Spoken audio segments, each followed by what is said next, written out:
যখন ফোন ছিল না তখন লাভপুরের মানুষ কিভাবে বার্তা পাঠাতো? জানেন, একসময় লাভপুরে মোবাইল তো দূরের কথা, ল্যান্ডফোনও ছিল না।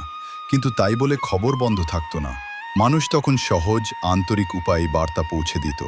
মানুষে মানুষে খবর পাঠানোর সবচেয়ে সাধারণ উপায় ছিল কাউকে দিয়ে খবর পাঠানো। কেউ বাজারে গেলে বা পাশের গ্রামে গেলে বলতো, ওই বাড়িতে বলে দিও। এইভাবেই মুখে মুখে বার্তা পৌঁছে যেত। চিঠি লিখে যাদের একটু পড়াশোনা ছিল তারা চিঠি লিখে পাঠাতো। ডাকপিয়ন সাইকেল চালিয়ে চিঠি নিয়ে আসতো।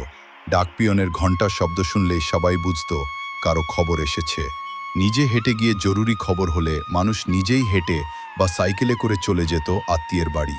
মসজিদের মাইক বা ঘোষণা, কোনো জরুরি বা সবার জানার মতো খবর হলে মসজিদের মাইক থেকে ঘোষণা দেওয়া হতো। হাট বাজার ছিল খবরের কেন্দ্র। সাপ্তাহিক হাটে গিয়ে মানুষ শুধু কেনাকাটা নয়, খবরও আদান প্রদান করত। একজনের খবর আরেকজনের মাধ্যমে পুরো গ্রামে ছড়িয়ে পড়ত। তখন ইন্টারনেট ছিল না, কিন্তু সম্পর্ক ছিল গভীর।